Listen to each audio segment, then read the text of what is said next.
It's my great pleasure to talk to Christopher Nieper, OBE and CEO of David Nieper Ltd. This family-run business in the heart of Derbyshire has been designing and making premium women's fashion in the UK since 1961.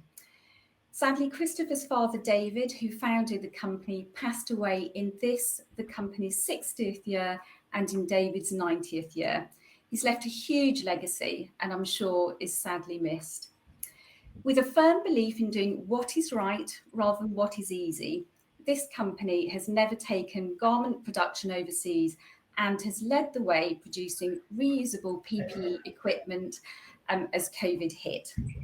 You're the only fashion manufacturer to win the Queen's Award for Enterprise for Sustainable Development, alongside being voted British Manufacturer of the Year in 2020. You even print your own catalogues, have had royal visits, and also been on TV. Carmen, if you'd like to show that image of the fabulous new production facility, that would be great.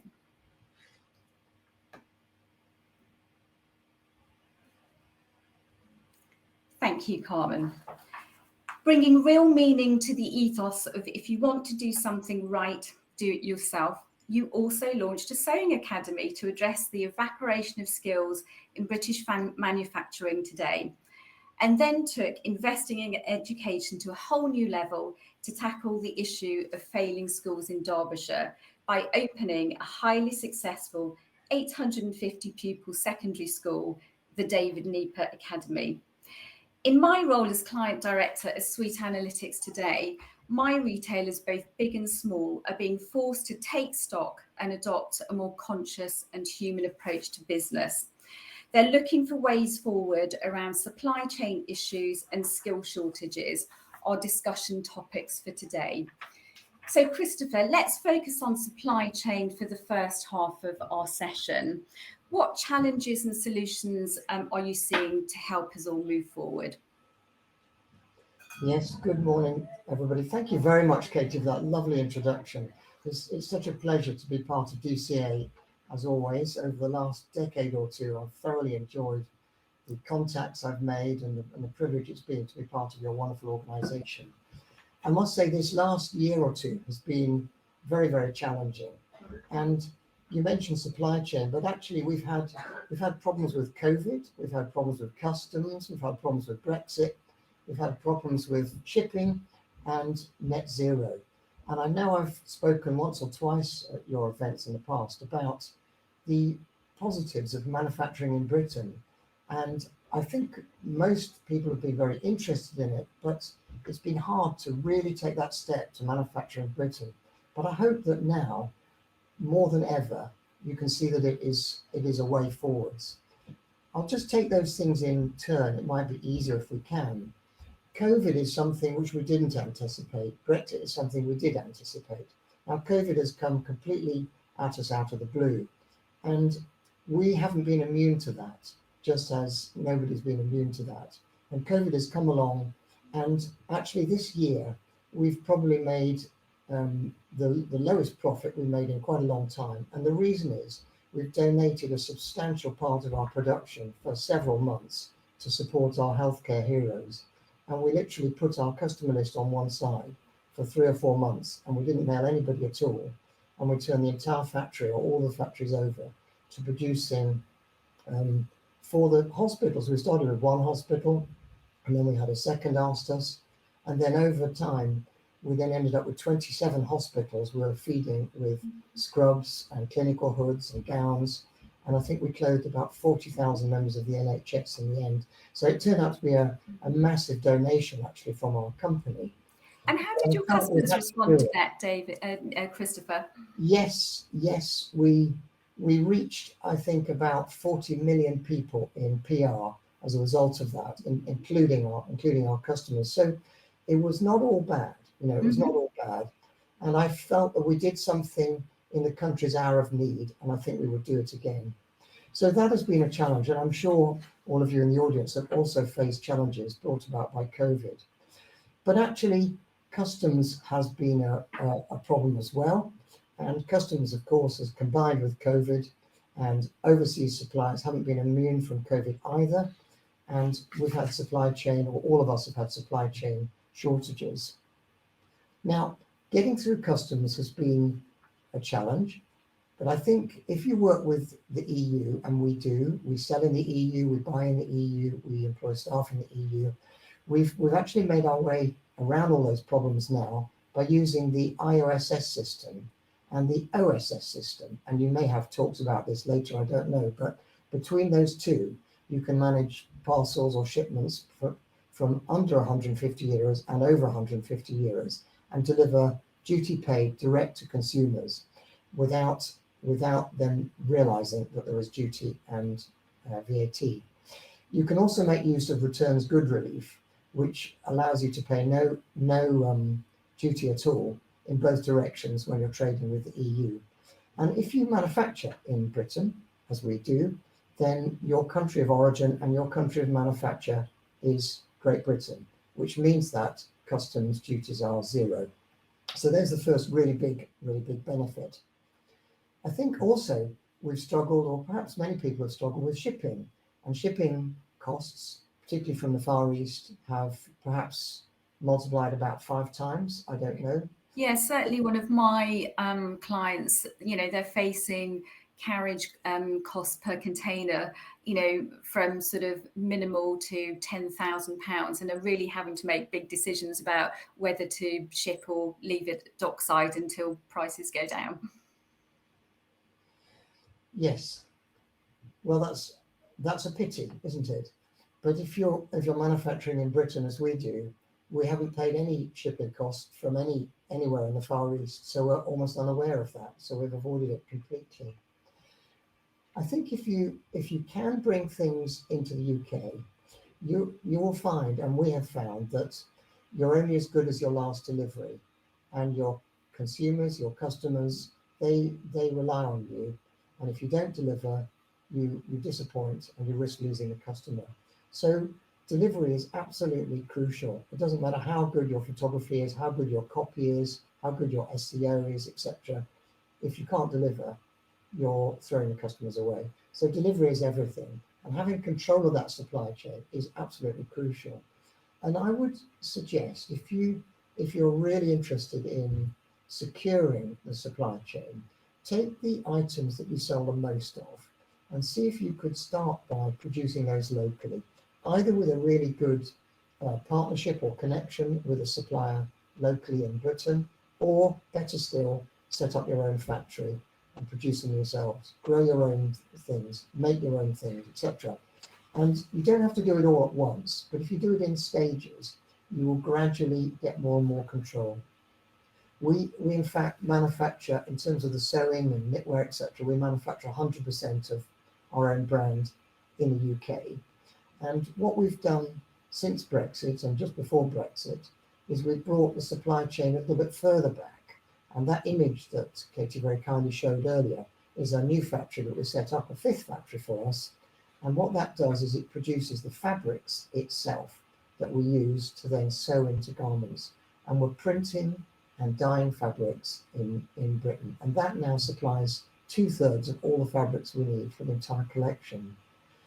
It's been a learning curve, but it's completely avoided all of the challenges of customs, all of the challenges of Brexit, all the challenges of multiple suppliers who've got different COVID problems. It's all become within our own hands to resolve. And instead of having maybe 50 different suppliers for those fabrics, we now have one, and it's ourselves. And that gives us tremendous control. And I'm not suggesting that everybody does all that in one go, but I really would urge you to consider bringing as much as you can onshore and into your own thing. Now, there are numerous benefits from this, not least exclusivity of supply. You can have your own supply, whatever you're doing. In our cases, prints and print designs and so forth can be entirely exclusive. Remember, you can make things just in time and only make what you need and at the last minute, which means that you have very little stock and very little terminal stock and very little need to have sales and reduce prices at the end of the season, which means you have increased margins and increased gross profit. And I think the other big value we've got out of this is the brand. Having brand Britain behind your company is quite valuable. If you can put made in England or made in the UK, that's really good. And that also enables you to present storytelling within your copywriting, life stories of the people who work with you, the story of the materials, the story of the fabric, etc. And that's very, very powerful for a consumer. So I really would urge you to consider bringing some things on shore. Thank But you, one more Chris. element, Katy, but Yes, no, that's great. I think, so it's really sort of small kind of baby steps rather than thinking you've got to change the world in one hit. Because I think, as we talked earlier, I'm working with quite a lot of small family-owned businesses, and they just want to find that way forward. So making a small start, as you say, and just looking for where you can really kind of make a difference and take ownership of your own destiny. Sounds great. The other area that certainly we at Sweet are also experiencing is a real dearth and lack and struggling with skill shortages. So our own solution in-house has been to develop a graduate training scheme and therefore start to kind of develop and nurture talent from within. I think, this for me is as much about creative thinking and mindset as well as the technical side of things as well. So tell us a little bit more about your investment in people and training, and why you believe it's really the only way forward for your business and potentially others. Yes, Katy, after 60 years, we've been here for 60 years, and during the 60 years, we've had the economy's boomed, we had boom and bust, we've had the stock market crash, we've had the stock market climb, we've had everything you could imagine. And of course, this whole wave of offshoring. But I've concluded that there's one element that's missing in all of this. Yes, we need orders. Yes, we need a product. Yes, we need finance. Yes, we need machinery. Yes, we need buildings, etc. But you can't do any of it without people. And actually, people and skills are the one element which is so difficult to find. It's the one element where there is very little connection between the world of education and the world of work. And I think our government has been wrestling with this for quite a long time. And we concluded that if we couldn't get good young people into the company, that, after all these 60 years, would be the one thing that kills us. So we've really tackled that. And we found ourselves faced with the school in our town. We're in a small coal mining town here, population just under 25,000. And it has one main secondary school in the centre. And that secondary school was the worst failing school in Derbyshire. And it was in the bottom 2% of all schools in the country. It also had 6 head teachers in 6 years. It had lost its deputy head was in prison for a paedophile case, which was only a third full. And it had lost its 6th form as well. And I realised that if that fails and fails a whole generation, then what hope have we got of surviving for another 60 years here? So we formed an education trust. And maybe you think that's impossible for a small company to do. And there may be many small companies as part of DCA. And we are a small company. And I only know of one other UK company so far that has sponsored a school. And it's a very large corporate called JCB. And they set up an academy specifically to train engineering skills, and we have done the same, and yet we're a tiny company by comparison with them. But anyway, we have set up the education trust, and we have sponsored the school. And today, 4 years on, the intake has tripled. The school is now oversubscribed for the first time in 30 years. The behaviour has improved, the attainment has improved immeasurably, and the progress, I hope, will be in the top half dozen best schools in the county now. And this is having a really, really good effect on long-term prospects for recruiting into the company. Now, I think Katie's got a couple of photos to show you, but I would challenge you as direct marketing experts to view staff and the staff or human resource in a similar way to customers. And just as you have prospects for customers and you have regular buyers and repeat buyers, etc., you have the same with staff. And it's one thing to keep trying to recruit new staff all the time, but another thing to retain the ones you've already got. And if you can retain the ones you've already got, you need to recruit less. And if you can recruit better staff, then you perhaps keep them longer. And if you can recruit local staff, and local I think is extremely important.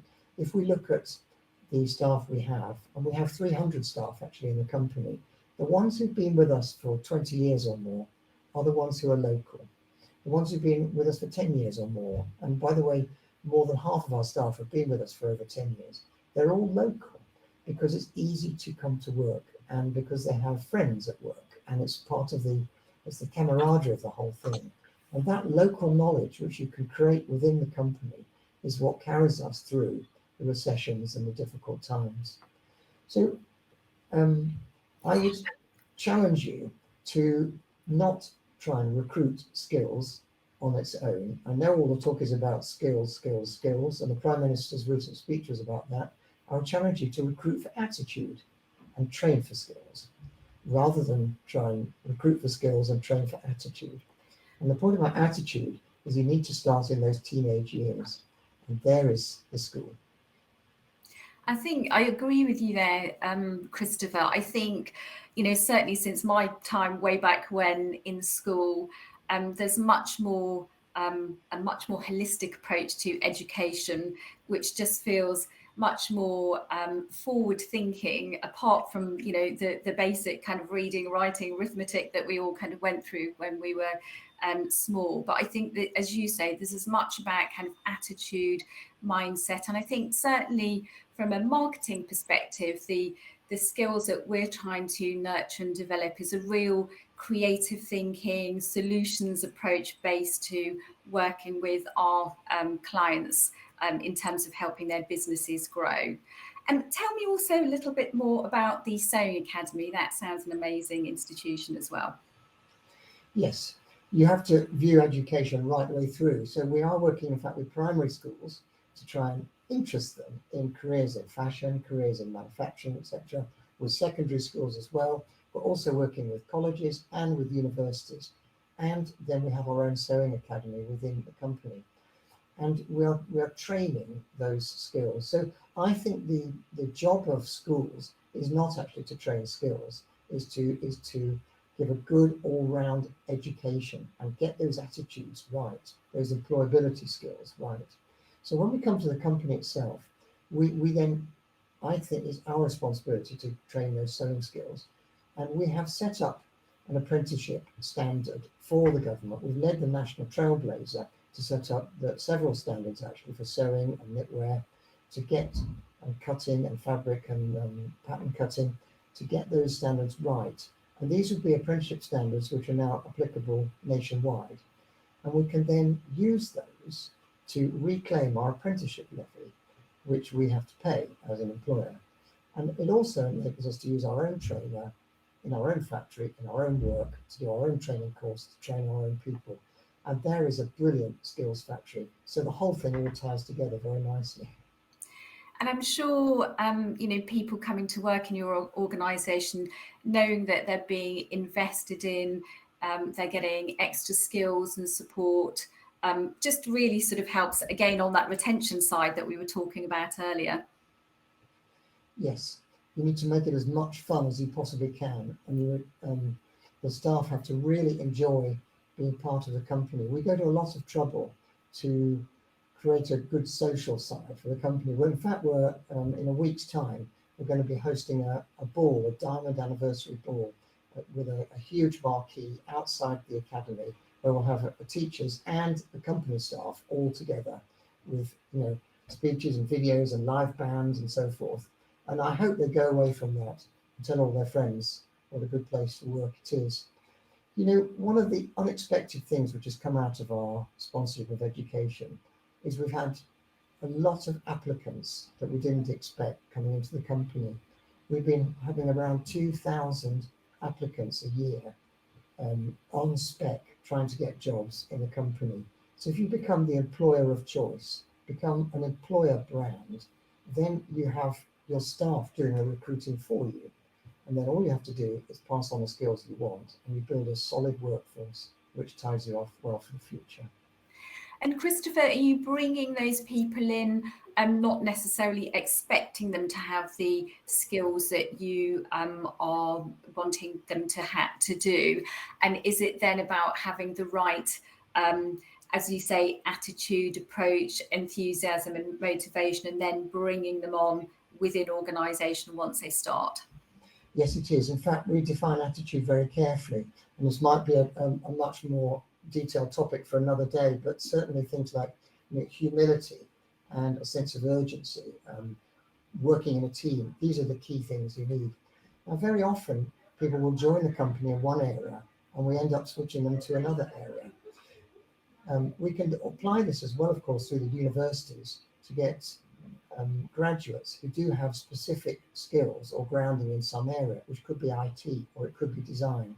But in terms of marketing and direct marketing, that's just good analytical, mathematical skills. And you're unlikely to find people, certainly in our area, who have any of those skills. So you can learn them.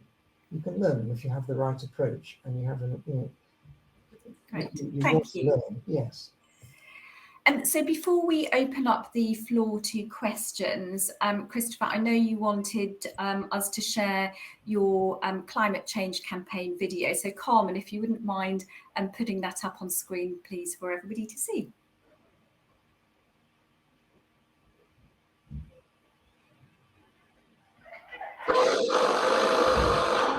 My name is Christopher Nieper, and our family business has been here in Derbyshire for 60 years.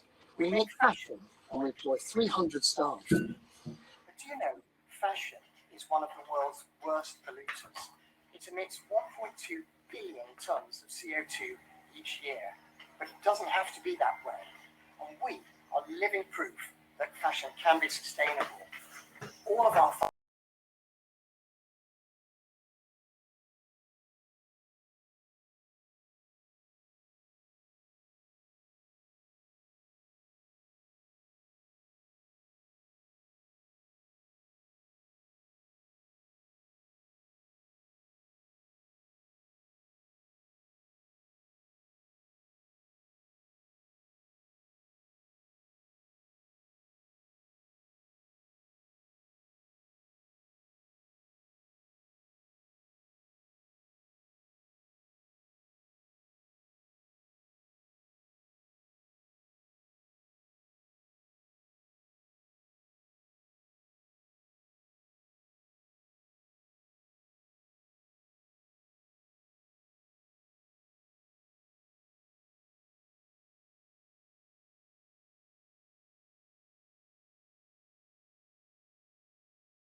Thank you so much for that, Christopher, and for that challenge out to all of us as retailers. And are there any questions from the floor? I know we're due to shortly end this session. So it doesn't look like we've got any sessions from the floor. So I'm going to ask one last question of you before we finish off for today, Christopher. So we've touched on some big, meaty topics. If there's one small step that all retailers, big or small, could take today towards moving forward on net zero, where would you suggest they start? Well, the first thing you could do is sign up to the net zero campaign by 2030. And that means scope 1 and scope 2 emissions. And I think that's something you can use in your marketing as well. But if you switch to a green energy supplier, you're already there, actually. So recycle your energy, put in heat pumps, put in solar panels, and sign up to the Race to Zero. It's called SME Race to Zero. And I think the government will be very pleased with you if you do that. Excellent, thank you. And anything else you'd like, any other pearls of wisdom you'd like to leave us with, Christopher, before we sign off? No, it's been a huge pleasure. Thank you very much, Katy. I wish every success for DCA. Thank you for organising these wonderful events. And please consider manufacturing onshore. You'll secure your supply chain and satisfy many more customers in the future. Good luck.